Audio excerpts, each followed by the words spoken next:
이 시간은 낯선 하나님을 만나기도 합니다 라는 제목으로 함께 은혜의 말씀을 나누고자 합니다. 저희 세 아들 중 하나가 문득 저희 아내에게 엄마에게도 딸이 있으면 좋았을 것을 그런 말을 했다고 합니다. 어디서 아마 이야기를 들었던 것 같아요. 딸은 엄마와 통하는 부분이 많고 또 대화하고 교감할 수 있으니까 아마 자기는 그런 역할을 못하는 것 같아서 아이가 이야기를 한 것 같습니다. 그러면서 엄마 아빠는 이런 사람 같다 그런 이야기들을 하더라고요.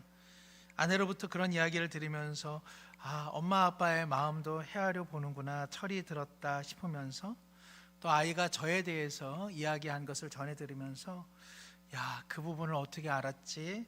아이에게 비춰지는 내 모습이 있구나 그런 생각도 하게 되었습니다. 성도님들께서는 자신에 대해 얼마나 알고 계시는지요? 나는 나 자신에 대해 잘 알고 있어 라고 강하게 확신하실 수 있으신지요? 미국의 조셉 그리고 해리라고 하는 두 심리학자의 이름을 따서 조 해리의 창이라고 하는 이론이 있습니다. 우리 모두에게는 네 가지 창이 있다는 것인데요, 한번 마음에 이렇게 네 개의 창문을 한번 생각해 보십시오. 한 창은 무엇이냐면 내가 알고 있는 나의 창입니다. 두 번째 창은 내가 모르는 나의 창입니다.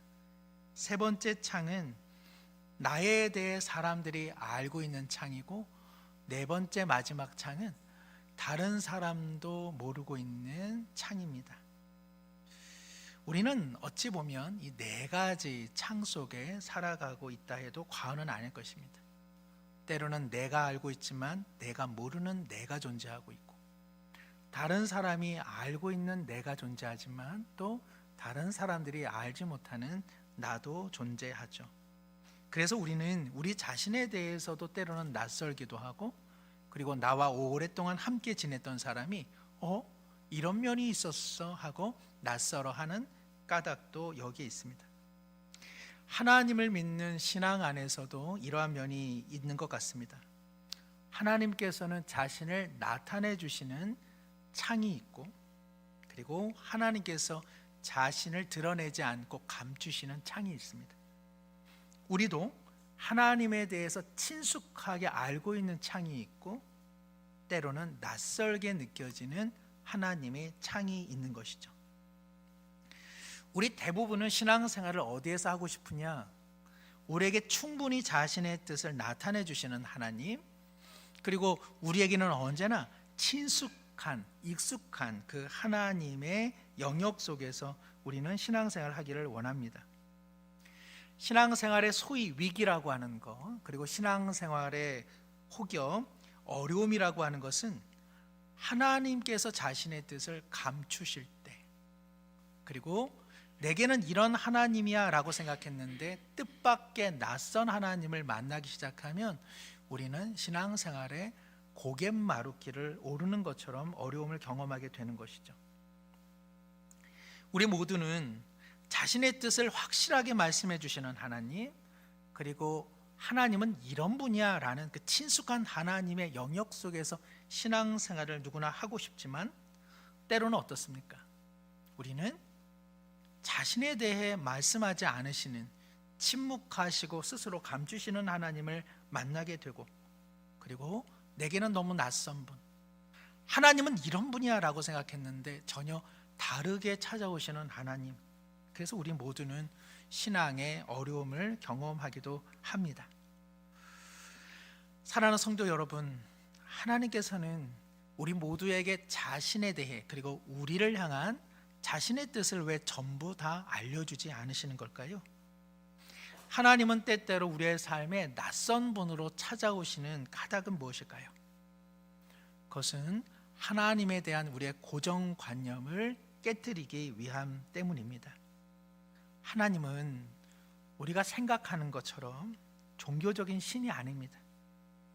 하나님은 그저 우리의 구원과 평안을 얻기 위해 빌고 빌면 복을 주시는 그런 나무 목석이나 바위 같은 분이 아니십니다. 하나님은 이렇게 하면 이런 결과가 나오는 자동 기계 혹은 수학 공식 같은 분이 아닙니다. 하나님은 때로는 자신을 감추기도 하시고, 그리고 때로는 익숙한 하나님이라 기대되고 예상되는 하나님, 그렇게 반응하지 아니하실 때도 있다는 것입니다. 하나님은 쉬운 분이 아니시죠. 하나님은 자비와 긍휼을 베푸시는 하나님이시지만 악을 미워하고 그리고 악인을 정죄하시는 심판의 하나님이십니다. 그러나 때때로 하나님께서는 불의를 미워하시면서도 때로는 오래 참으시는 하나님이시기도 하죠. 하나님은 우는 자들의 탄식 소리에 끊임없이 울고 계시는 하나님이시면서 동시에 주님의 뜻 가운데 살아가는 이들의 복을 위하여 힘쓰시는 하나님이시기도 합니다. 하나님은 고난당하는 것을 원하지 않으시지만 때로 우리의 삶에 고난을 허락하시고, 하나님 자신이 우리의 삶의 울타리가 되어주시면서 동시에 그 울타리를 제거하심으로써 하나님만이 보호자임을 깨닫게 하십니다. 하나님은 우리와 함께 하신다 약속하시지만 현실에서는 부재하신 듯 행동하심으로써 그 속에서 하나님의 숨겨진 뜻을 이루어 가시는 하나님이십니다. 하나님께서는 분명 살인하지 말라고 하셨지만 자신의 아들을 십자가에 내어주심을 통하여 우리의 구원을 이루신 하나님이시기도 합니다. 하나님에 대해 다 아는 듯 말하는 것, 하나님에 대해 다 안다고 생각하는 것만큼 우쭐한 신앙의 모습은 없을 것입니다. 신앙생활을 참으로 잘하고 있는가라고 하는 것은 경외의 마음이 있는가, 나의 자금과 나의 유한함을 알고 하나님의 높으심과 영원하심 속에 마음의 무릎을 꿇으며 살아가고 있는가, 그 경외의 마음이 가장 중요한 신앙의 요체라 할 수 있습니다. 오늘 말씀은 하나님께서 사랑하는 아브라함의 독자 이삭을 제물로 바치라는 내용이죠. 그가 이 일을 감당했을 때에 오늘 말씀 12절에 그가 그 자녀를 각을 뜨려고 하는 절체절명의 위기 속에 하늘로부터 사자를 통하여 하나님 말씀하십니다. 12절입니다. 사자가 이르시되 그 아이에게 내 손을 대지 말라, 그에게 아무 일도 하지 말라, 내가 내 아들 내 독자까지도 내게 아끼지 아니하였으니 내가 이제야 네가 하나님을 경외하는 줄을 아노라. 하나님께서는 아브라함의 믿음을 나를 경외하는 믿음이다, 다 모르고 그 뜻을 알 수 없고 낯선 하나님을 그러나 삶의 중심에 모신 그 아브라함의 믿음을 경외라 오늘 성경은 이야기하고 있습니다. 이 자리에 서기까지 아브라함은 얼마나 고통스러웠겠습니까? 아브라함에게 하나님은 어떤 분이십니까? 의지할 유일한 분이셨습니다. 100세가 되고 그리고 자신의 아내 사라가 90세 되었을 때에 하나님께서는 이삭을 그야말로 기적처럼 주셨 분입니다. 그리고 하나님께서는 이삭을 주신 것이 다만 한 가정을 복되게 하는 데 의미가 있는 것이 아니라 너를 통하여 복의 근원이 될 것이며 허다한 믿음의 자녀들이 너를 믿음의 조상이라 일컫게 될 것이며 이를 통하여 나는 한 민족 그리고 하나님을 경외하는 제사장 나라를 세우겠다고 그 뜻을 분명히 하셨습니다.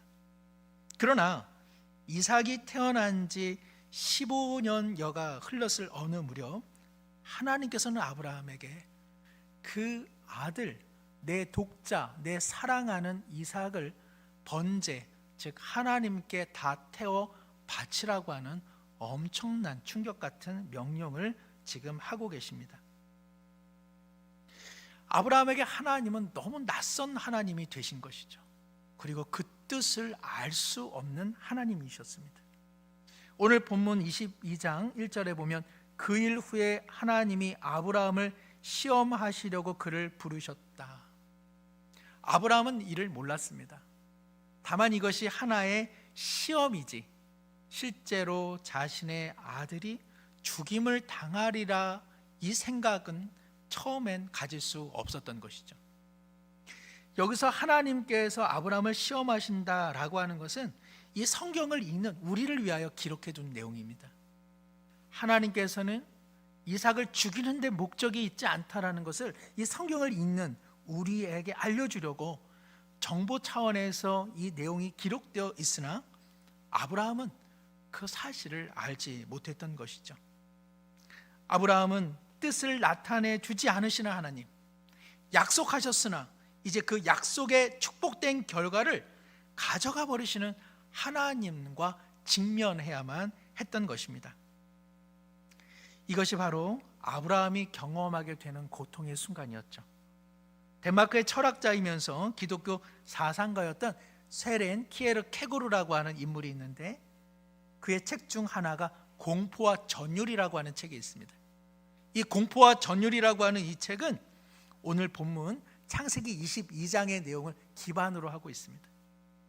키에르케고르는 선하시며 사랑이시며 자비이신 하나님께서 아브라함의 독자 이삭을 제물로 갖고자 했던 바로 그 순간 아브라함이 느낀 공포와 전율에 대해 기록한 것이죠. 그런데 놀랍게도 오늘 창세기 22장에는 아브라함의 감정적인 동요의 내용이 전혀 기록되어 있지 않습니다. 아브라함이 아들 이삭을 바치라고 하는 내용에 아브라함의 어떤 분노, 아브라함의 어떤 원망, 하나님에 대한 탄원, 탄식의 내용이 전혀 기록되어 있지 않다는 것이죠. 왜 기록되어 있지 않을까요? 아브라함은 하나님께서 말씀하시면 의문조차 갖지 않고 예, 알겠습니다, 그렇게 하겠습니다 라는 인물은 아닙니다.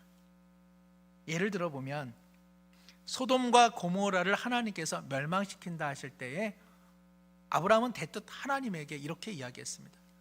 그 땅에도 의인 50명이 있을진데 하나님 심판하시겠습니까? 45명이 있다면, 40명이 있다면 아니요, 하나님 30명, 20명 좋습니다.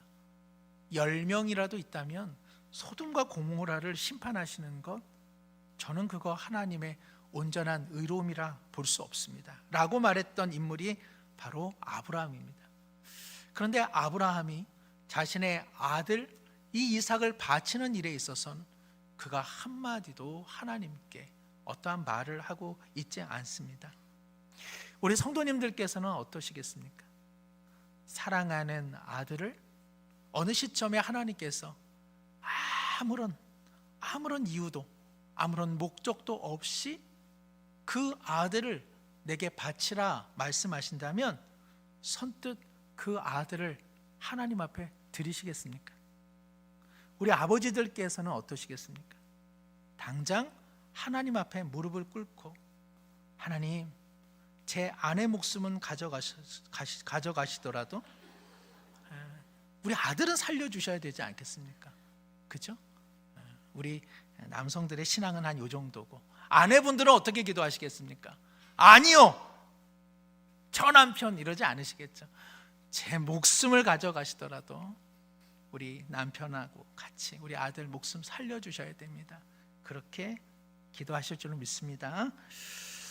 아브라함과 사라가 왜 절망과 고통 그리고 비통함이 있지 않았겠습니까? 그러나 성경은 그 부분을 기록하지 않음으로써 우리가 이 본문을 통하여 아브라함의 감정적인 동요에 관심을 두기보다는 다른 측면의 이 본문에 중심이 있다는 것을 보여주고 있는 것이죠. 그러면 그것이 무엇일까? 첫 번째는 앞서 말씀드린 것처럼 하나님은 때때로 우리에게 자신의 충분한 뜻을 다 알려주지 아니하시고 그리고 때때로 우리에게 낯선 분으로 우리 인생에 얼마든지 찾아오신다는 것을 우리는 기억할 필요가 있습니다. 우리는 신앙생활을 열심히 하여서 하나님의 뜻을 다 알고 그리고 내가 예상 가능하고 조정 가능한 하나님의 친숙함 속에 우리의 신앙을 자리 잡으려 할 때 많이 있습니다. 그러나 하나님은 우리의 바램과 우리의 계획을 넘어설 때가 많다는 것이죠.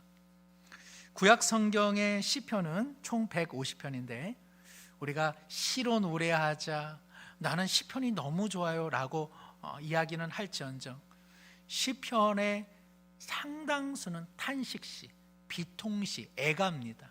슬픔, 고통, 아픔, 힘겨움에 대한 노래들입니다. 왜 이런 노래들이 성경에 기록되어 있을까요? 하나님은 때때로 그 뜻을 알 수 없는 분으로, 그리고 우리에게 낯선 분으로 찾아오시기 때문에 그렇습니다.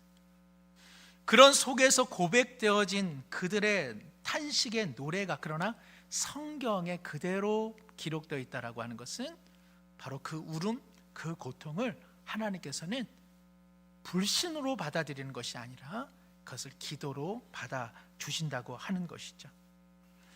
사랑하는 성도 여러분, 이해할 수 없고 낯선 하나님을 만나실 때에도 우리 하나님께서 나를 아시고 나의 이 비통과 아픔을 귀 기울여 주고 계심을 기억하시기를 바랍니다. 신앙에 있어서 제일 어려운 부분입니다. 그 하나님의 뜻을 다 알고 그리고 자비와 긍휼, 용서와 형통케 하시는 친숙한 하나님을 믿는 것이야말로 뭐 그리 어려운 것이겠습니까? 그러나 우리의 신앙의 어려움은 바로 이 부분에 놓여져 있는 것이죠. 구약을 배경으로 하는 유대인들은 전통적으로 첫날, 그러니까 우리식으로 이야기하면 1월 1일, 그때 어떠한 덕담을 이야기하냐면 하나님께서 아브라함 가정 가운데, 사라 가운데 이삭을 주신 이 이야기를 덕담으로 나눈다고 합니다. 이삭이라고 하는 뜻은 웃음이라고 하는 뜻이죠. 하나님께서 아브라함 가정에 그 이삭을 주겠다 했을 때 아브라함도 웃고 그리고 사라도 웃었습니다. 좋아서 웃은 것이 아니라 농담 마셔요. 농담도 잘하시네 우리 하나님. 그래서 웃음, 내가 너희들의 그 웃음을 기쁨의 웃음으로 바꿔주겠다. 그것이 이삭 아닙니까? 그래서 유대인들은 이 웃음, 기쁨을 주제로 하는 이 이삭의 이야기를 이 새해 첫날에 나누는 것이죠. 재미난 것은 새해 둘째 날에도 덕담을 나누는데 이때는 무엇을 나눌까요? 하나님께서 그 웃음되는 이삭을 가져가셨다라는 내용을 나눈다고 합니다. 무엇을 의미합니까? 삶에는 희극과 비극이 교차한다는 것이죠. 한 해를 시작하면서 하나님께서 우리에게 기쁨을 주시며 동시에 때때로는 절망에 처할 수도 있음을 알아 주님을 경외하자고 고백하는 것, 그것이 바로 유대인들의 지혜라 할 수 있습니다. 사랑하는 성도 여러분, 우리도 어느덧 2달을 보내고 봄에 3월에 맞이하고 있습니다. 때로는 기쁨이 올 한 해 우리 가운데 준비되어 있을 것이며 때로는 절망이 있을 것입니다. 내게 모든 뜻을 알려주시는 하나님, 친숙한 하나님 안에서 신앙의 기쁨과 감사를 누릴 때도 있겠습니다마는 이해할 수 없고 그리고 다가설 수 없고 낯설며 내게 너무 어려운 하나님을 올 한 해 만나기도 하실 것입니다. 그 속에서 믿음은 경외가 되어야 됩니다. 우리의 무한히 작음을 알고 하나님의 크심을 알고 그분은 영원 속에서 우리를 인도하고 계시고 우리는 시공간 속에 갇혀 있기에 하나님을 신뢰하는 경외의 성도들 되시기를 축복합니다. 두 번째는 아브라함에게 이삭을 주신 하나님께서 그 이삭을 가져가시고 그리고 그를 번제로 태우려 하는 직전에 다시 그를 살려내신 이 내용은 무엇을 의미할까요? 그것은 우리의 구원에 대한 이야기를 의미하고 있습니다. 당시 이삭을 바친 아브라함의 믿음에 대해서요, 신약 성경은 이렇게 기록하고 있는데요, 우리 히브리서 11장 19절 함께 읽겠습니다. 그가 하나님이 능히 이삭을 죽은 자 가운데서 다시 살리실 줄로 생각한지라 비유컨대 그를 죽은 자 가운데서 도로 받은 것이니라. 로마서 4장 17절 연이어 읽습니다.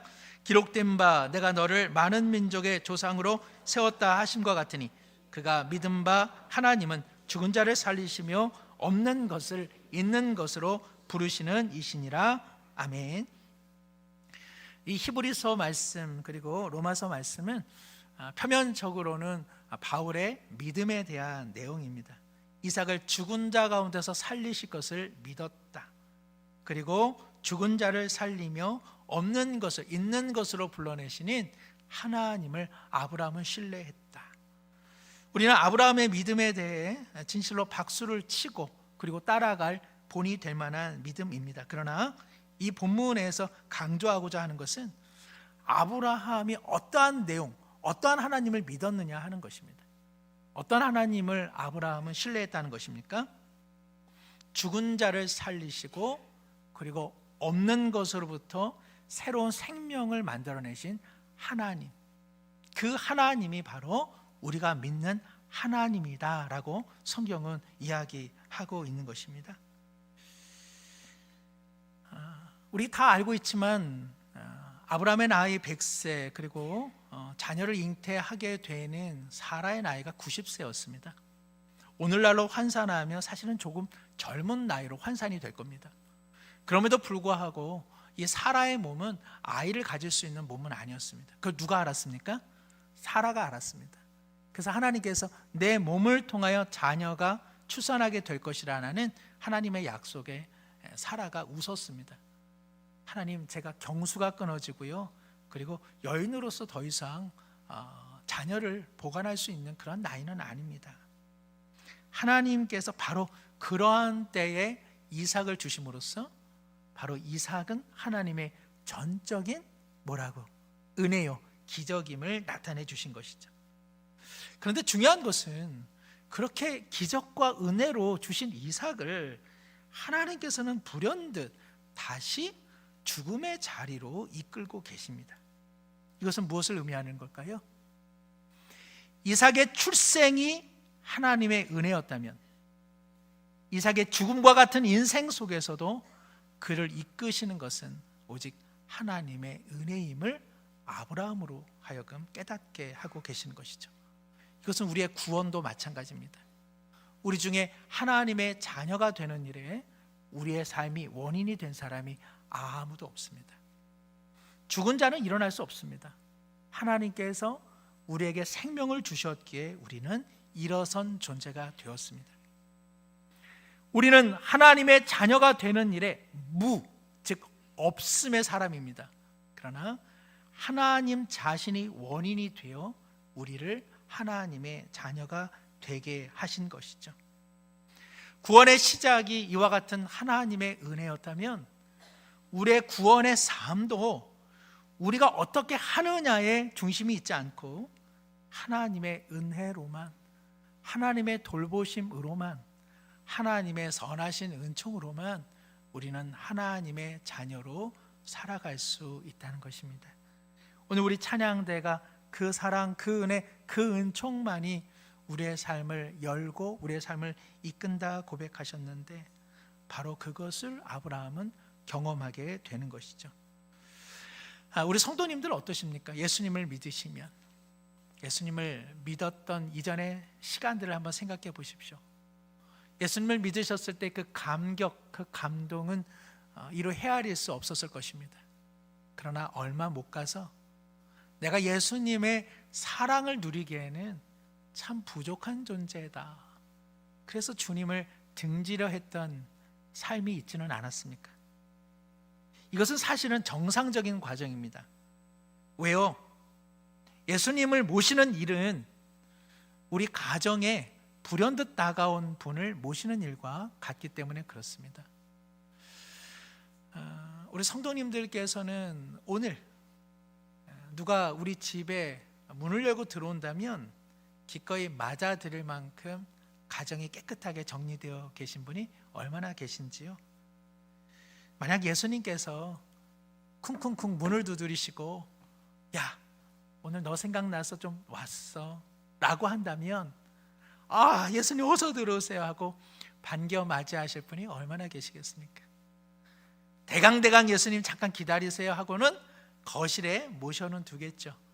그리고 차와 그리고 몇 가지 과일을 내어드리고 예수님 꼼짝 마시고 거기에만 계셔야 됩니다. 예수님께서 불현듯 일어나서 가만 안방은 어떻게 사냐, 살림살이 어떻게 살아 하고 문을 여시면 어떻게 하시겠습니까? 그죠? 강아지라도 한 마리 데려다가 짖어 물어 해서 안방을 사수하려 노력하지 않으시겠습니까?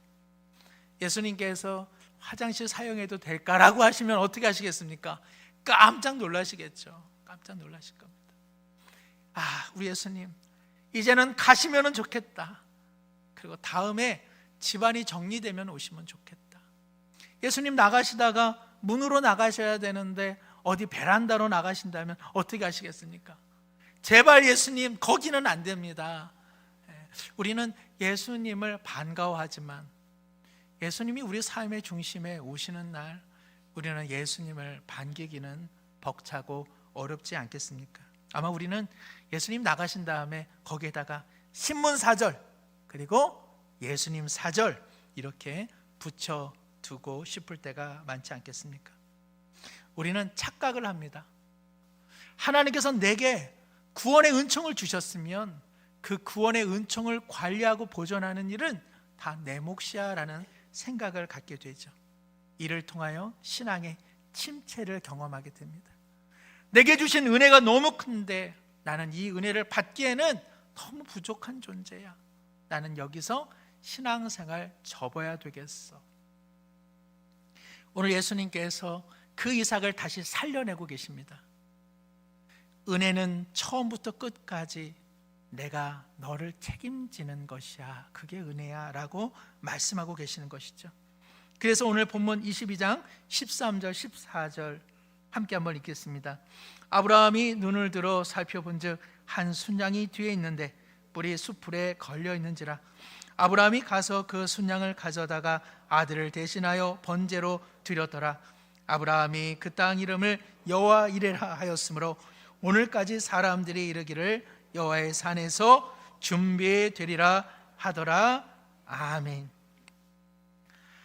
하나님께서 이삭을 바치라 하였으나 결국 이삭의 생명을 건지는 일은 하나님의 산에서 하나님의 손에서 그리고 하나님의 양에서 비롯된 것을 우리는 확인하게 되는 것입니다.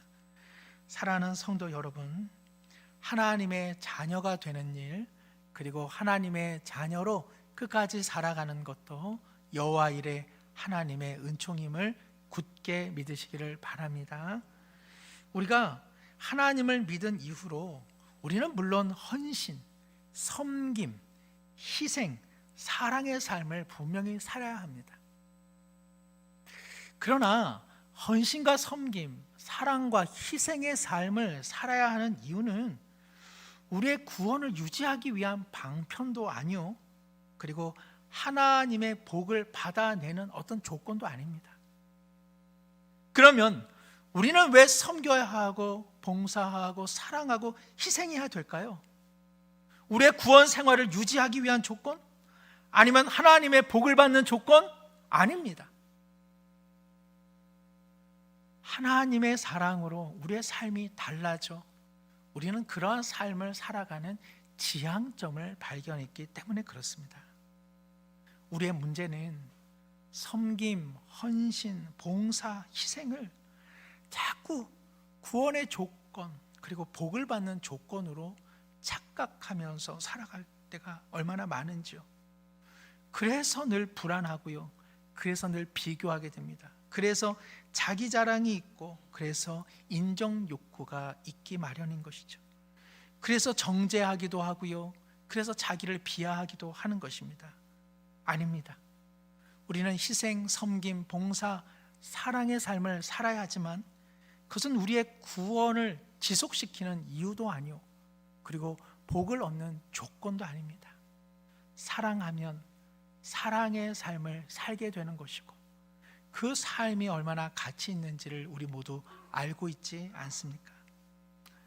말씀을 맺습니다.